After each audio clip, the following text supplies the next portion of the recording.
Yanis, who are you in this conversation? I'll be the farming guy then. Yeah. My name is Jannes Maas. I'm a young dairy farmer living quite close to here, to Ghent, living in Aalter for those locals in the room, which is only 15-minute drive away from here. I run a dairy farm together with my brother and my father still half-time. Besides that, I'm also the president of CIJA, which is the European Council of Young Farmers, so the European umbrella organizations representing the interests of young farmers all across Europe. Danny, who are you in this conversation? Well, I would say I'm the maverick in the money world. If you would have seen The Big Short, this crazy guy drumming while the market is collapsing, that's me. I used to be a buy-side analyst covering the chemical sector, like the agro sector, and pharmaceuticals. They are connected. I'm a fund manager now, so I have been looking into Corteva because they will come to the market very soon. They have had a very interesting capital markets day, so a lot of things to learn. And I'm an eternal student, so I'm happy if I can study and learn more things. Rajan, did your name of your company get pronounced correctly? Corteva, if I can say it, I'm sure everybody can, right? So it got pronounced perfectly. And yeah, I would say I'm the science guy. Now, a lot of scientists will disagree, but I'm representing a lot of our science guys. And in my opinion, just representing all the proud people in Corteva, we do see agriculture being really influenced by three mega trends. One is the consumer. I think gone are the days when we used to talk about farm to fork.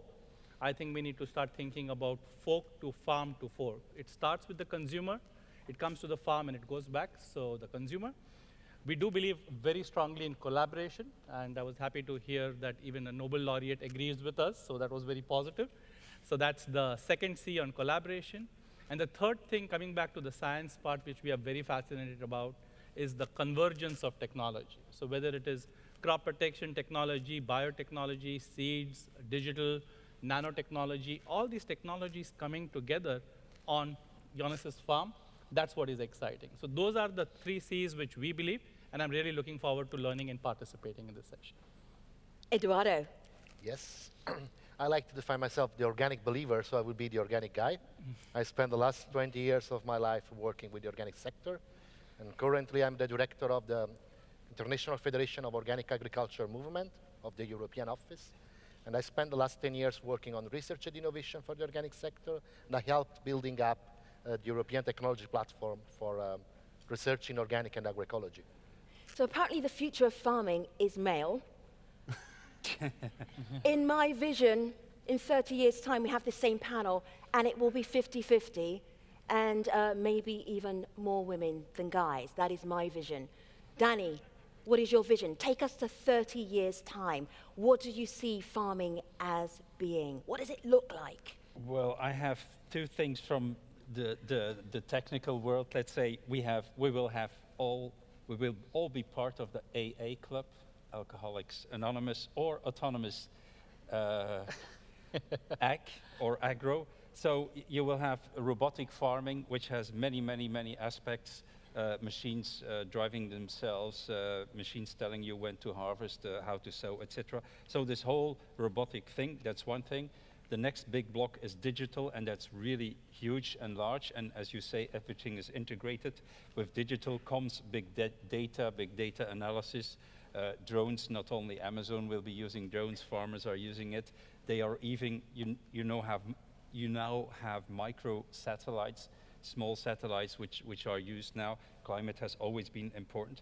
And then I have a hope that farming will become more natural, more sustainable, and more fair, actually, because farmers have really a tough life, a hard life. So I hope, but that's more a hope than a trend, but I think sustainability, I work in the financial sector. I work for Econopolis, where sustainability actually is a very big issue for all fund managers.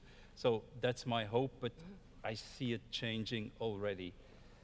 So that are my So three that's big your vision of the future of farming. Yep. Eduardo, take us to 30 years' time. What are we seeing? What is organic farming doing? let's say that we look in 30 years' time, we have to think about the agriculture and food system together. We should combine the two. 50% of the land in Europe will be organic, or there will be ecological principle applied. Yeah, 50%. 50%. So I'm interrupting your vision with a jaw drop here. At least Me too. 50%. How much do we have right now? 7%. 7%? Yes, but the So how do we growth get is impressive in the last years. seven? Seven, we so will we're going to get go from 50. 7 to 50% Yes. in. 43% more, if we make the maths. Huh? Yeah. What does the industry? Many of the companies in this room will have changed to adjust the business model because chemicals will be out from farms. So this will be a little revolution also for people in the room. All chemicals gone from farming. All chemicals gone for farming. All right. We will have biocontrol, we will have biopesticide, we will have emerging technologies such as, I don't know, Internet of Things and sensors, decision support system, robotics, but we will have no chemicals. And we like to say that organic will be on every plate, on every table, so it will be accessible for the consumers, it will be recognized by the policymaker as a solution for the society and for the agricultural system. We will have improved organic practices. We will have inspired non-organic farmers to become organic. And we will have delivered to the society public goods, because when we think about agriculture, we have to think about a system that is not only producing food, but is also delivering to the society public goods and ecosystem services. And last but not least, it will be fairer. There will be fair play among the supply chain, so farmers would be retributed the right price for the food they produce. There will be fairness for the workers working in the agricultural sector. There will be fairness for the consumer who will pay the right and the true cost for the food they buy. And indeed, there will be fairness in what is the cost of food. So externalities of food production will be clearly displayed to consumers, and they can make their choice clearly, and the consumption will change. And this implies that Yannis would also change a bit the job he does. He will move from being an intensive farmer producer to be a knowledge-intensive farmer, where knowledge will play the big role of changing and transforming the agro-food system. This is an incredible future. Are you sure that you didn't die and go to organic heaven in the next 30 years? Because that's what heaven would be like for organic farming, wouldn't it? That would be how it would be. Yannis, go ahead. I'm not so sure if it would be heaven for organic farmers, because all of a sudden they would be producing at least at the level of consumption, which on today, the big benefit of organic farmers is, of course, that they have a demand in market which is not filled in production, and so which already is a bit of a heaven from a market economic point of view. Just, can I first ask a small question? If you say, Eduardo, organic, Yes. is that defined as organic is defined today, or is the organic standard also increasing in the coming years? I mean, we have to distinguish what is organic as defined today and what is organic. Because very often we define organic as a set of rules, an EU regulation. That's not what organic is into reality, because organic is much more than a regulation. So we think that in 50 years, organic will be fully implemented. So the fourth principle of care, ecology, fairness, and health will be taken into account.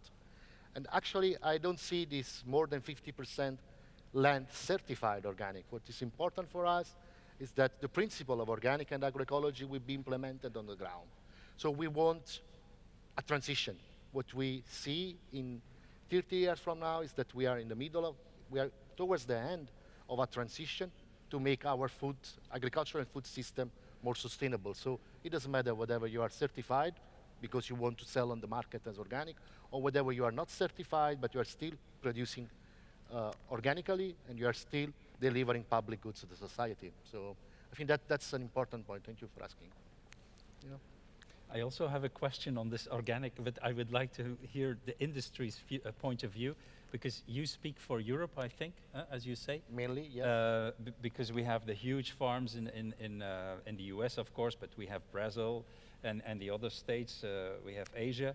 How do you see that in the US, because you live there? Sure. Organic, we know Wholesale Foods, and Amazon bought them, by the way. Organic is growing, but do you share that view? Yeah, I think the biggest question to me is, so what is the definition of what is organic? So I'll tell a little story. Organic seems really new and sexy and trendy right now. Growing up in India, there were neem sticks that we used to brush our teeth with. Organic farmers might know that. And when we used to brush with those neem sticks, I was 5, 6 years old.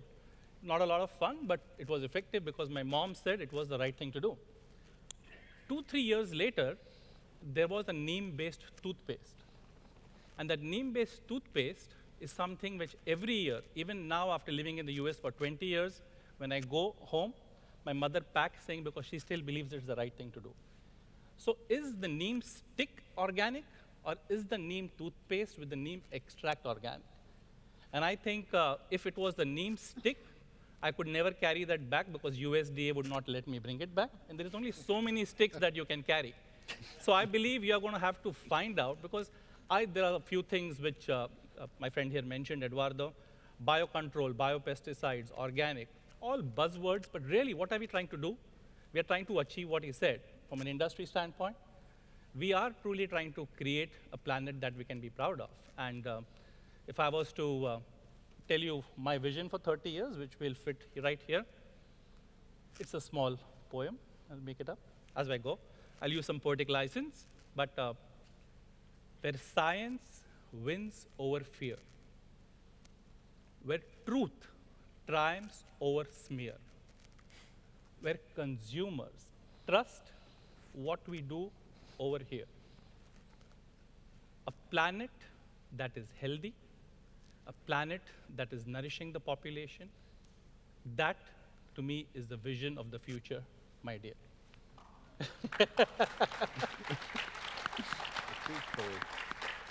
So I don't care what is organic, what is not organic. Your association, with all due respect, is there, but there is more alignment towards what we are trying to accomplish.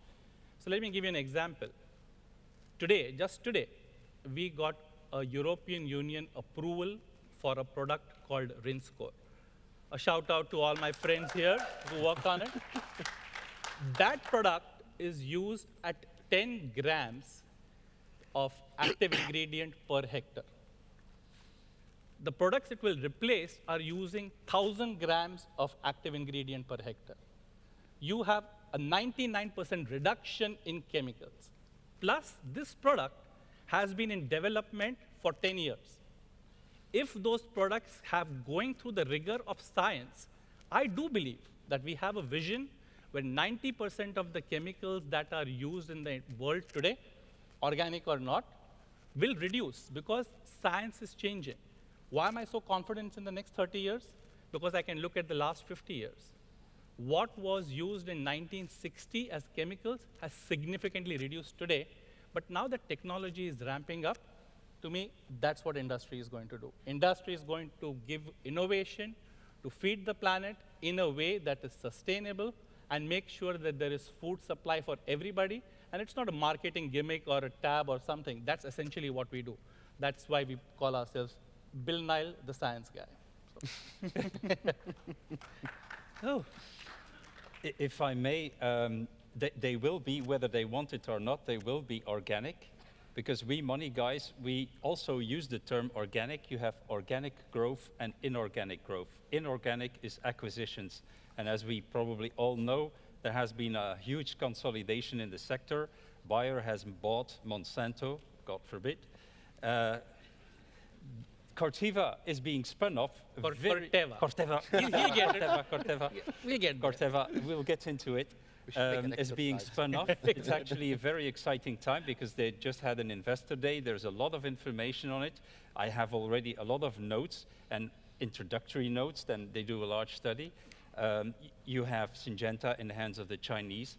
And by the way, this means the consolidation is already so strong that you can't take over other large companies, so they will have to grow organically. And organically is only possible through innovation. Now, that's all nice, and I have looked at all the presentations of the companies, and everybody wants the best for everybody. Okay, now I play the bad money guy.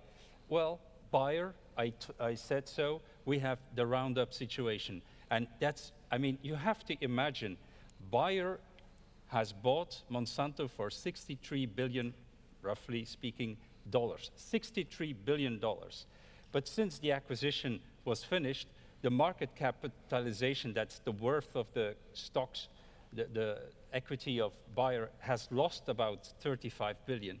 They have lost 3 litigations cases in the US, for which the last one they had to pay $2 billion in punitive damages. One could say it's ridiculous and it will be reduced. Okay, but there are 13,400 cases still pending. The next one is in St. Louis, that's their home base, so they may get a better result. But, and here comes my question. Because it's a home audience.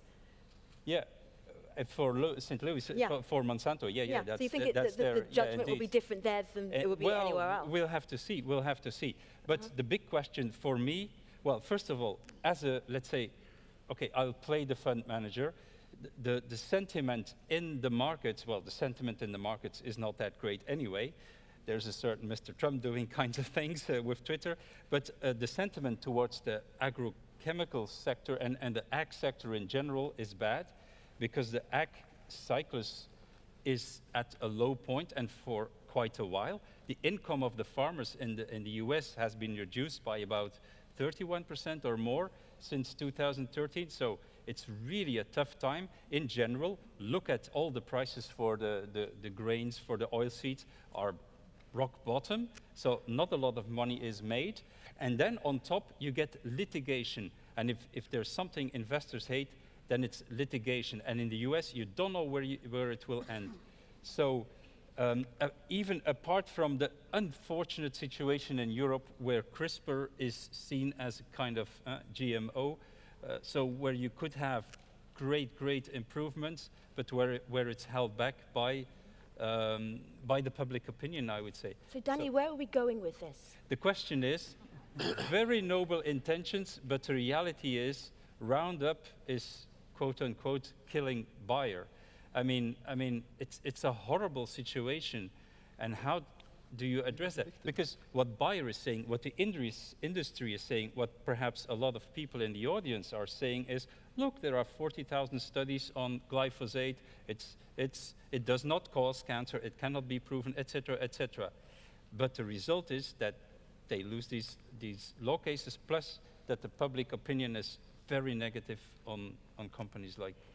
Let me remind the audience that there is only one farmer up here. Only one farmer. And Yanis, I'm intrigued by your vision for farming in 30 years' time. You're a young farmer as well, so this is your career. What does your career look like in 30 years? Well, my career will be one certain path that we started when we started farming.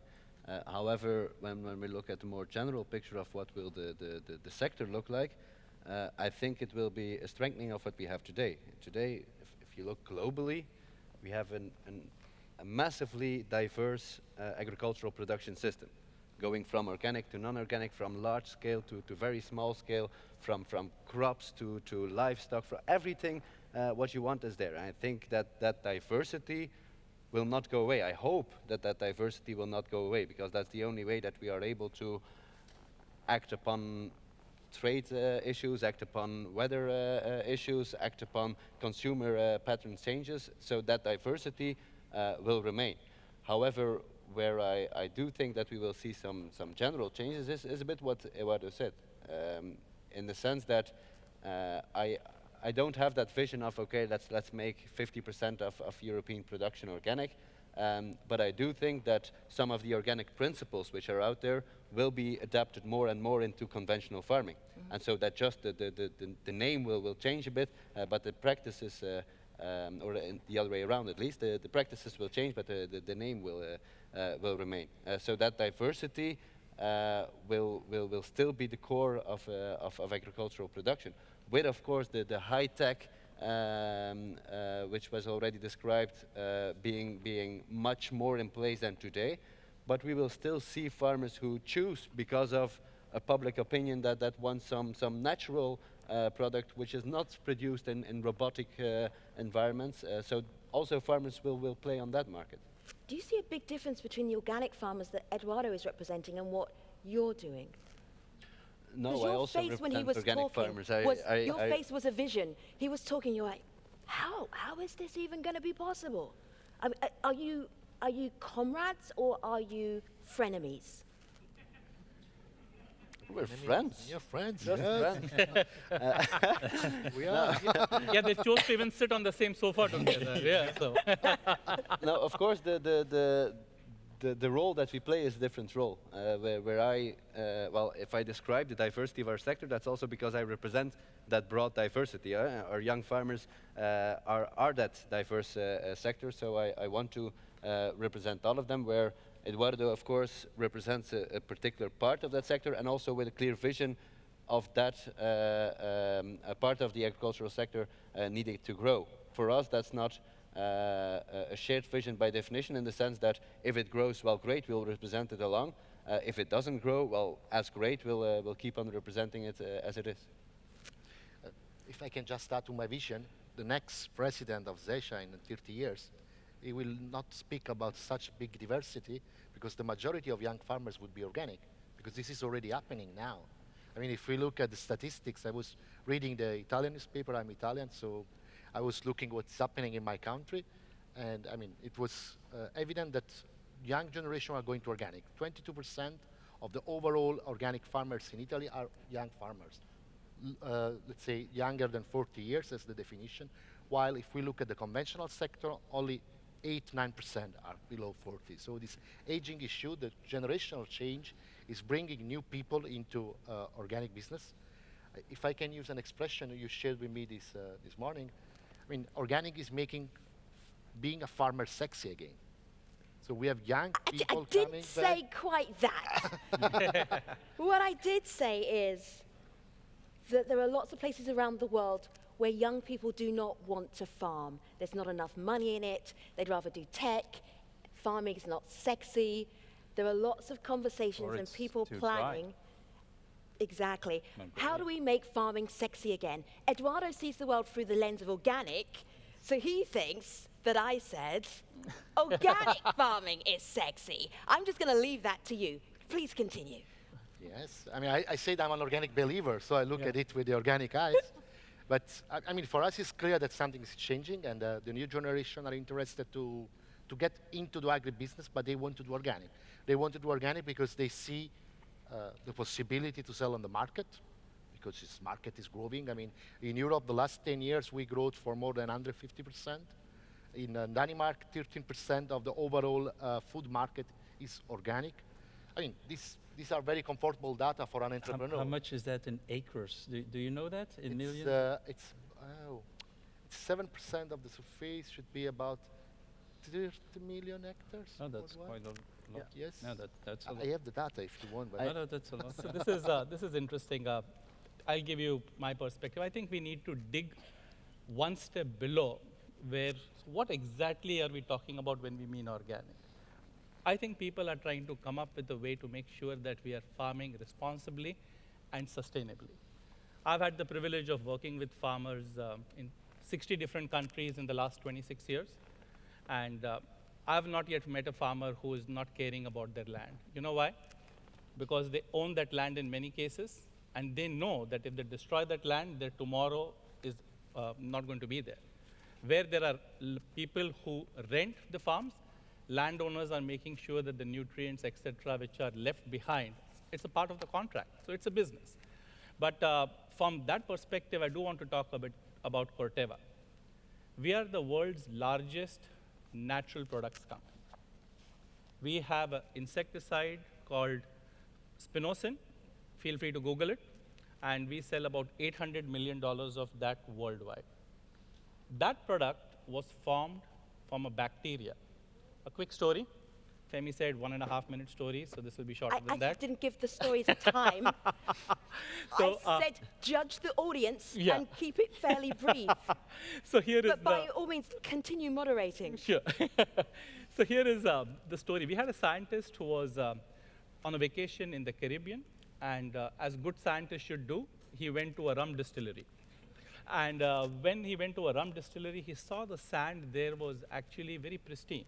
So he got the sand back, and he found and isolated a bacteria, which we have harnessed with science over time to create the world's largest natural product insecticide. Now, we also sell that in the organic sector. And we sell that every year at a price that is much higher than the previous year. That's a small part.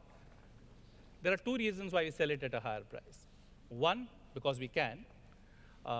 Second, because we are worried that farmers keep using that same product again and again because there are no options available. Now, 90% of that product, which is the same product, is actually not organic. It is used by inorganic farmers. So the product is the same, but just because you label it as organic and people don't have other options, we are forced to manage the pest management of that very responsibly, because otherwise you're going to get pests that are going to be resistant to that technology. It's like your whatever pills you are popping as antibiotics. The more you eat it, you're going to get resistance. So again, we are not anything against natural products. We have a pipeline. We truly believe natural products are going to be the way to go. We are launching a new product called Inatrek, which is a fungicide in Denmark this year, which is naturally inspired. The problem we get into is when the regulations is not very clear as to what is a natural product, what is organic, what is biocontrol, and then we get caught between 7 different ministries to try and explain them what the product is. And instead of worrying about bringing science to the farmer so that consumer can get better, we get caught up with monikers, and which is not the best thing from a science perspective.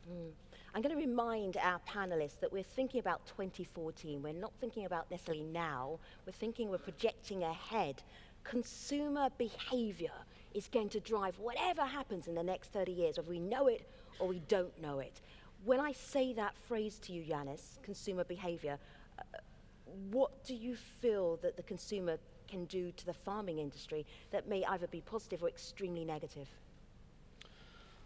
Well, very positive would be if they used a larger share of what they are spending to their food, and that share is also transmitted to the farmer's pocket. That would be the very positive role consumers can play, but I think they can't do it alone in any case. What I'm a bit afraid of, or what they can do in a negative sense, and they won't do it on purpose, but it is not really having a clear idea of what they want. In the sense, if you look at consumer behavior in the past decade, it shifts massively throughout the years. Well, I think you guys have the same issue. Yeah. Our operations are on the long term, and our investments are on the long term, meaning that I can invest now as market-orientated as I can, with a clear market for eyes, with a clear business plan put down, but that next year, in 2 years, in 5 years' time, that market can be completely dissolved.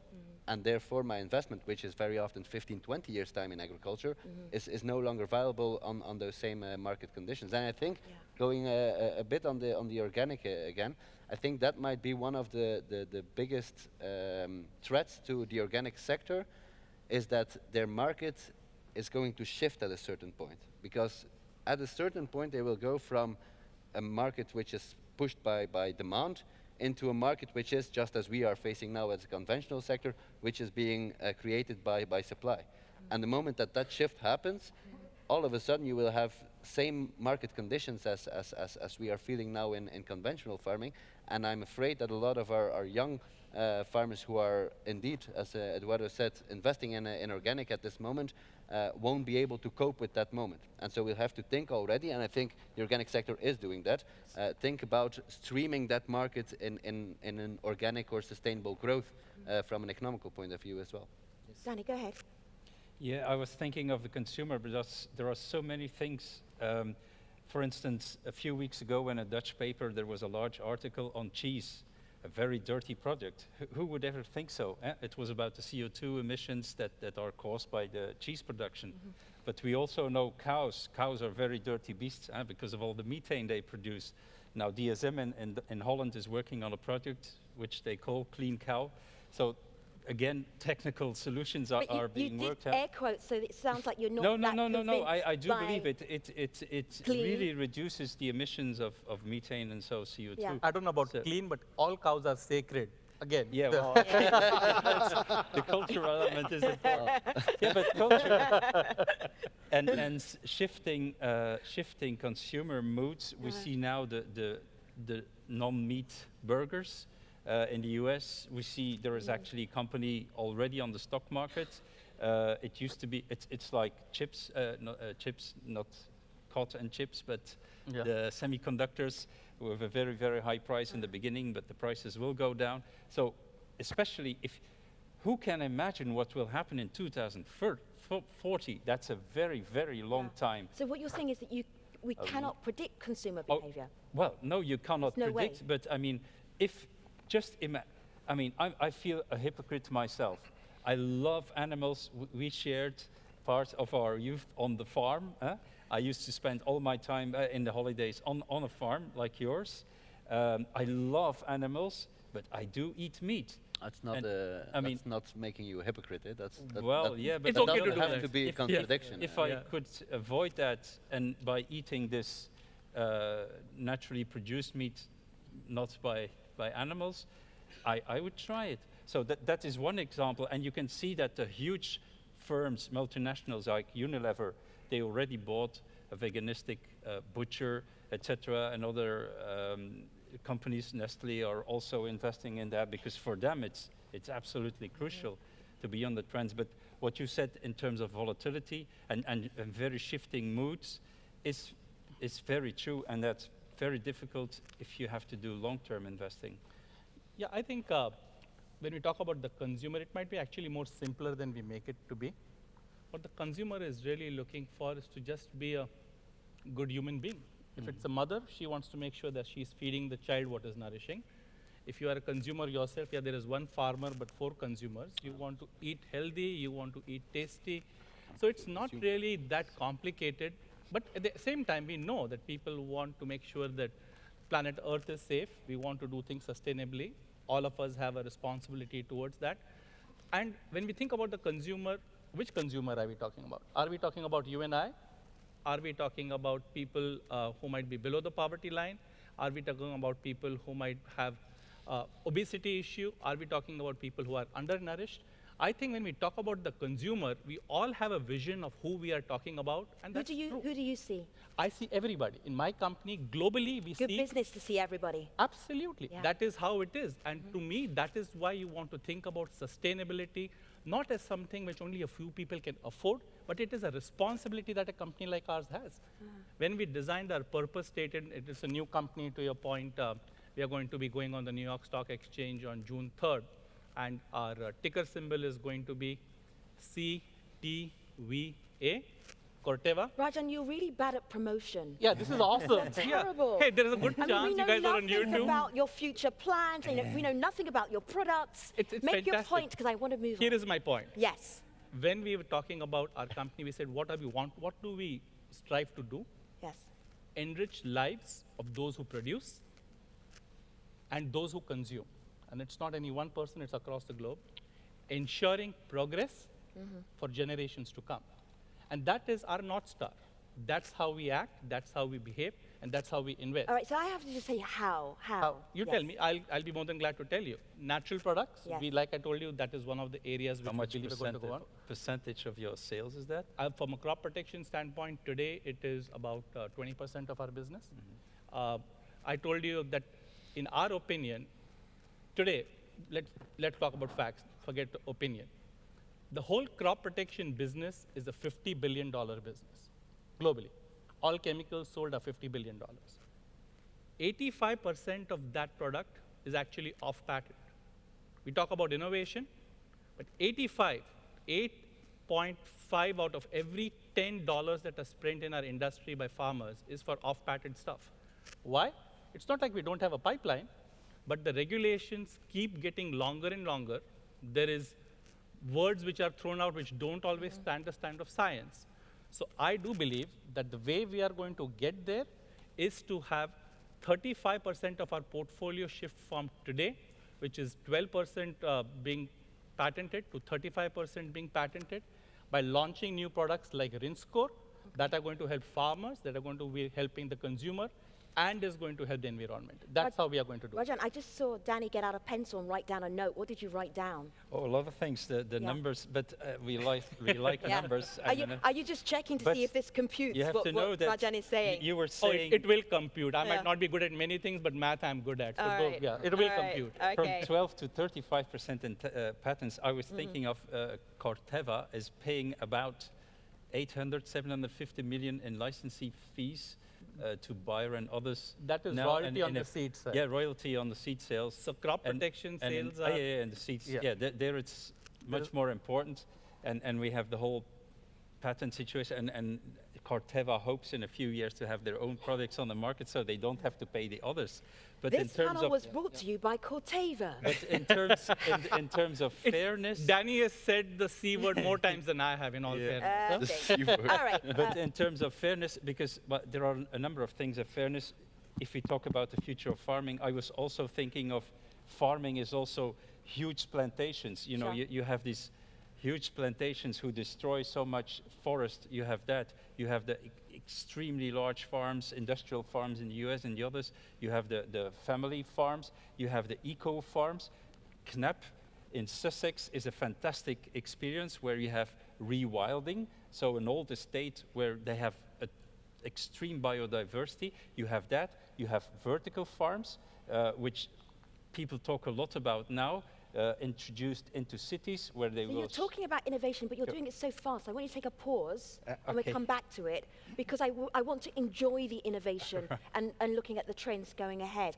Eduardo, can you remember what you're about to say? Yes, Because I want to bring in it the links audience. up 'cause to I this promised question that. as well, because I mean, Yeah.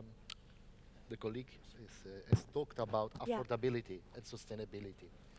So we, in our association, we made a study together with a quite relevant finance institution, studies on our website, about what we call true cost of food, true cost accounting. We worked with a farm in the Netherlands. We took 1 hectare of potatoes, conventionally grown, and 1 hectare of potatoes organically grown. Then we made a lot of maths, a lot of studies. I was not really into the study itself. Just to give you a number, I mean, the price of the potatoes, conventional potatoes in the market was very low. The organic one was 50% more expensive than the conventional one. But then we made the maths about what was the externality cost of potato production. And we focused on different aspects, but one it was very relevant was water. Okay? So we took this potato, 1 hectare, 16 treatments of chemicals, fertilizer, plant protection products, insecticide, whatever. 16 treatment in one year. Then we analyzed the cost, how much would cost to clean the water after this treatment. It came that the organic hectare, it cost 40 cents to clean up the water from the use of natural substances to protect the crop or to fertilize the field. For conventional potato, it cost more than 1,200 euros to clean up the water. These are the costs. I didn't make the maths. You know, we asked someone else. So, I mean, it looks very affordable then to buy a cheap conventional potato on the shelf. But are we only paying it on the shelf? I mean, in my assumption, we are paying it on the shelf. We are paying it with our polluted environment. We are paying it with our health. And finally, we are paying it with our taxes again, because then someone has to clean this water. So what is the concept of affordability that we should keep in mind? Because, I mean, the cost of food is very relevant. And then if I look at the market, probably the conventional potato has been paid much less to the farmers, so the gain and the return of the farmers was much lower than the organic one. So let me So ask hold you a tight, question. hold tight for a moment, because I said the audience can be in this conversation, and I want their voice in the conversation. So just don't forget what you were about to say. And, sir, thank you for your patience. Go ahead. Okay, so I was waiting until the conversation devolved into tools, techniques, and not the future. So I've been an academic for 41 years, and so I used to do a lot more research, and I do a lot of teaching. And I teach one of those courses called Ecological Integrated Pest Management. And I have actually 2 points to make. First of all, let me address this word organic. It's BS, okay? If you want to talk about biodiversity schemes and how you promote biodiversity within and around landscapes and preserving landscape ecology, fine. But, you know, talk about specific things. Organic is just a semantic. But secondly, if you ask me, as a teacher of the young people that, and in the United States, many young farmers are getting college educations and bachelor's degrees.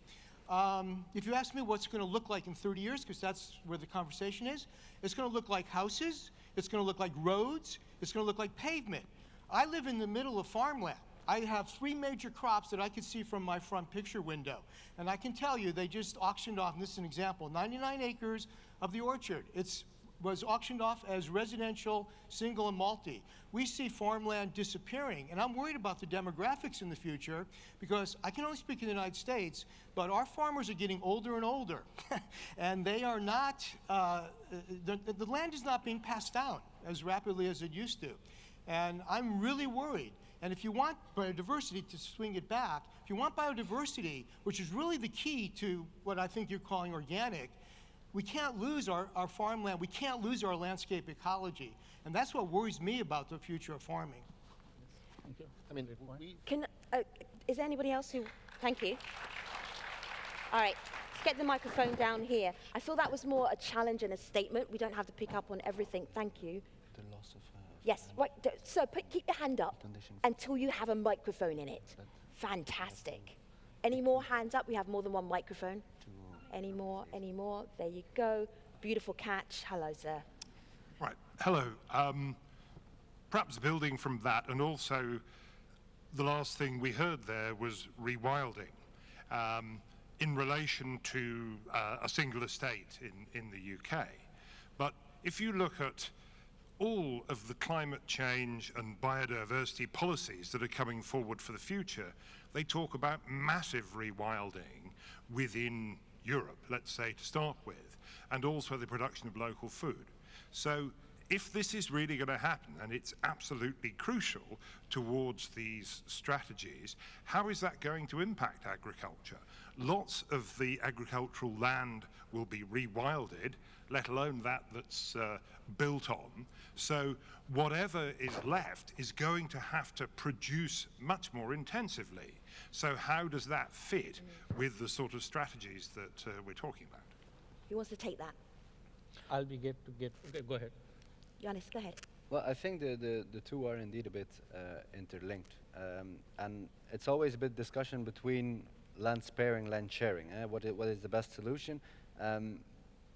My idea there, but that's more of a personal idea, when I look at the European situations, is that we have been, we've already gone through a strong evolution of land sharing that it's very difficult to split it back. And also from a defensive point of view, I'm not so confident that if we start to spare the objective of, let's say, nature and agriculture, that all of a sudden we would be free to go really intensive on agriculture, that we would still have the feeling that our neighbors would say, no, we want to be, well, we want to have some limits on what farmers can do. So I'm not so confident in the whole land sparing part. So I think, and that's a European point of view, that here by definition we are going to share.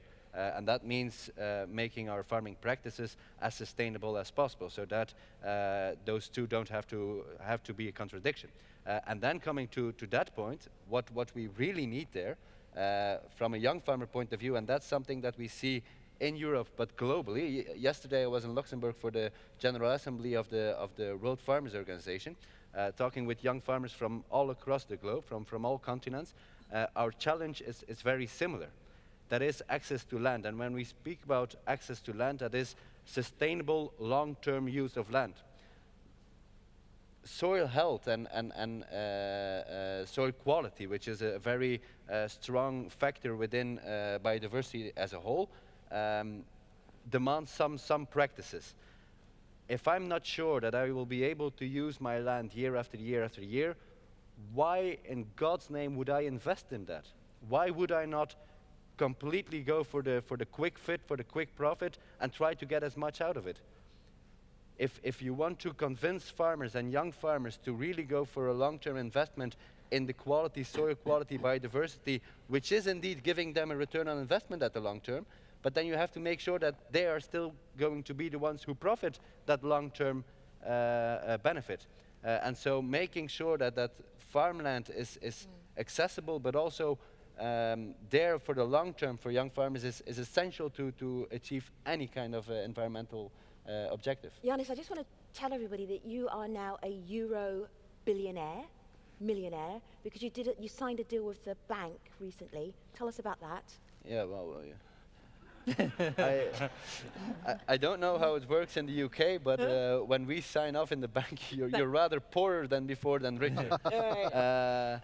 But indeed, a few weeks ago, me and my brother finally, after long negotiations, concluded the new loan of 1.2 approximately million euros to go into partially the takeover of our parents and partially a new investment in renewing our stable, making it a bit, giving it the chance to adopt some new technologies inside it, to give some more opportunities for better animal welfare and so on. So my point being that the bank trusted you with something that's going to take you about 25 years to pay back. So that is the future of farming right there. Yeah, well, as I said, long negotiations, banks, and maybe we have to talk with the money guy there. The bank trusted me. Well, the bank made sure that they are guaranteed for 156%. Yeah, they are rewarded for their trust. But not only rewarded, also Yes. guaranteed. If I go bankrupt next year, they don't have anything to fear.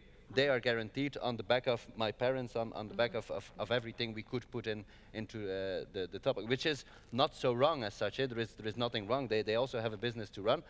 However, if we see throughout the world a bit of an upscaling of farming operations, even though I don't like terms as industrial and factory farming, because that's not at all the reality of today, but we do see some kind of intensification in euros per farmer being invested.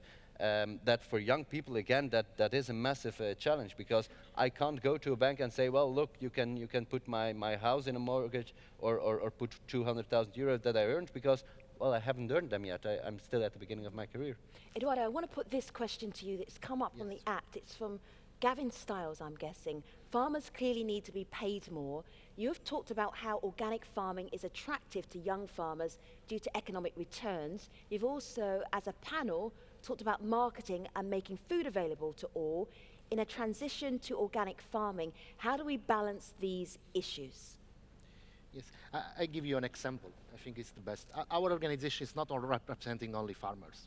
We represent farmers, producers, traders, retailers, and all the people involved in the organics business, certification body, advisory services, and so on. And I like to say that because it's a strength. It's a big strength of my organization. I talk on the name of the organic operators, and the organic operators works together.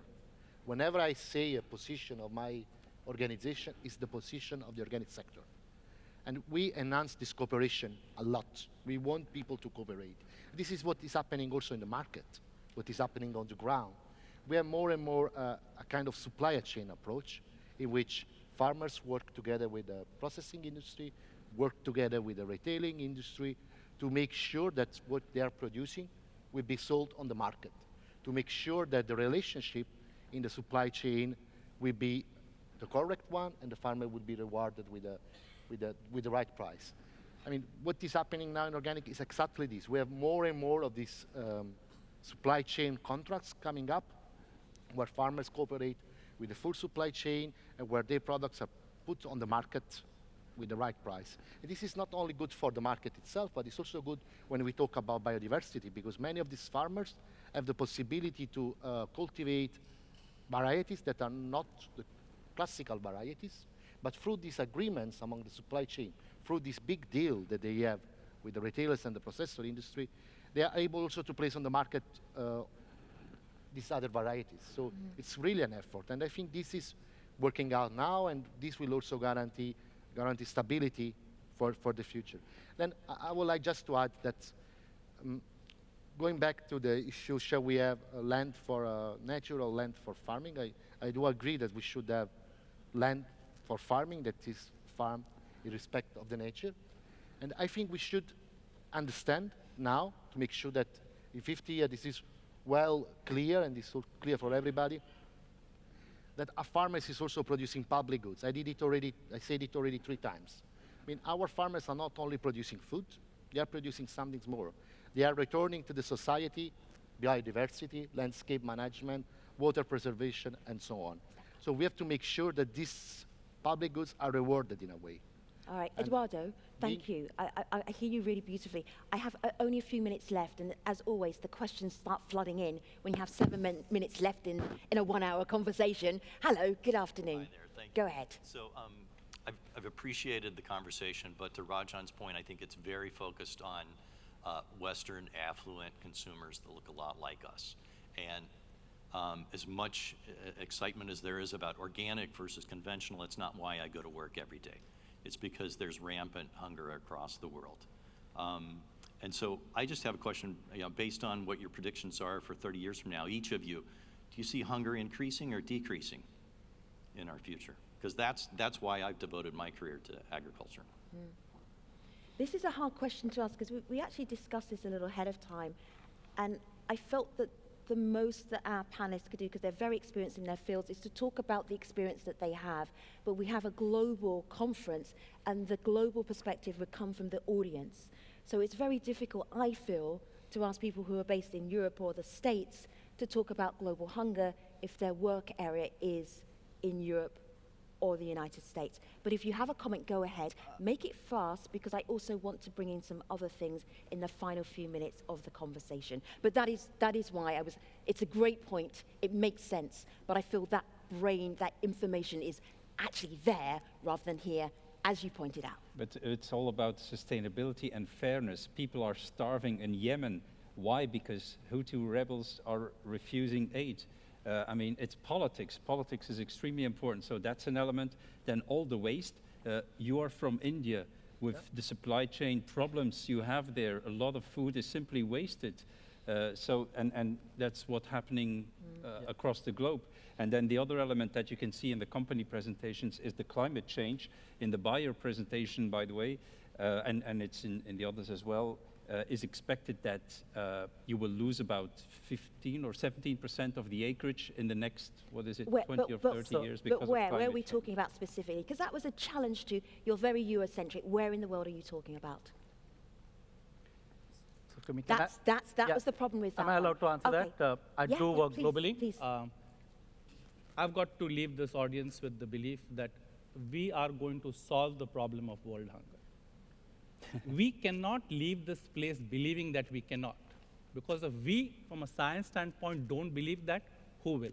So I'm convinced, I'm willing to say that the way the world will move forward, there is hope.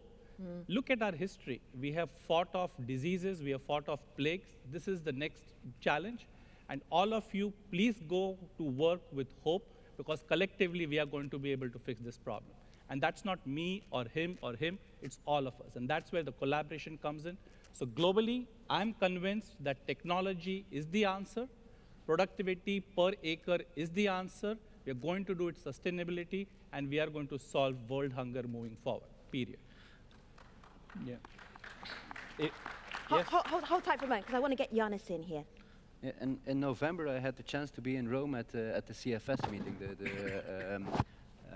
the UN body working on global food security. And there the report was presented last year for the first time in a very long time. World hunger enlarged again. So we have more hunger last year than the decades before, in percentage-wise. So that's not a positive message. However, it does. I did have the feeling that there was an urge of need to act upon it now. And I think, even though politically I don't like the debate on migration, because it's very often a very demagogic debate, and I don't like it. However, I do think that those who have to act will maybe be triggered to act sooner because of the debate in the Western world on migration is so hot, because they know that they will have to find solutions in developing countries to make sure that people have at least a reason to stay. Sure. Let me get back to your area of expertise, if I may, because this is a good conversation for coffee later. But I want to talk to your specific expertise. Nathan asked, how do we best share the risk of adopting new technologies in farming? How do we best share the risk? Yeah, and you may well challenge the question, is there a risk of adopting new technologies? Maybe that would be just swapping it round a little bit. Well, there is a bit of risk. I remember the whole debate on GMO crops already, let's say 15 years ago, which has indeed, like you said, in Europe we've personally made a mistake there in at least not even discussing the topic. However, I do see a risk now. I think also in Europe we'll get there because science is there. However, I do see risk now that on today, it's only the real massive multinationals who are able to quickly jump into that market if it frees up. And there, that monopolization that we have seen is not positive for farmers. So I do see risk there, and I believe that policies will have to be put in place to help us share the risk. But the innovation itself is, of course, going to help us sharing or decreasing risks of droughts, of whatever conditions we have. Edward, I know you want to add to this. Can you do it very briefly, because I'm wrapping up now? No, it will be just a minute. I won't go into the debate about new or old GMO. That's not what I want to say. But the risk that we follow is that because we use biotechnology, we do not really rethink the way our agri-food system is made. The real risk is that we just substitute biotechnology with a paradigm shift in food production. So that's the real risk I see, that we should really take into account, because we do need to think about a transition, and we cannot just substitute. We cannot use just technology to substitute things. At 3 a.m. this morning, Danny was up researching for this plenary. He is a researcher by nature, so he does that anyway. He has a whole list of innovative technology, innovative ideas that he thinks might well happen in the next 30 years. Pick the one that you are most excited about, Danny, and tell our audience. Again, what I said in the beginning, it's the combination of robotic farming and the digital data stuff, those two things, because it's not one simple thing. And as you said, it's actually all together. And if I may say one thing, the audacity of hope, to quote a former president, I think it's unbelievable that a young farmer dares to have such a loan with a bank, milking cows. I remember the 80s. I remember the documentaries from the US where a lot of farmers went bust because they had actually bank overdrafts and loan to mud, and there was a downturn in the sector. So that's incredible that you dare to do that. And the sustainability and fairness thing is something for all of us. And companies like yours and Bayer are under enormous pressure to do the right thing, and hopefully for the food and the hunger problem in the world, they will do things like that. There is no pressure. We do that because that's exactly what we want to do. It's good business, of course. It is. Can I answer your question? I think by far the most important innovation that we see is an innovation in educational systems across the globe, making sure that whatever those brilliant minds here in the room are doing day in, day out, at the end transfers towards my group of people, towards young people farming all across the globe, so that we can implement them. And as long as we can't implement them, your work is useless. So that evolution and that innovation is by far the most important one.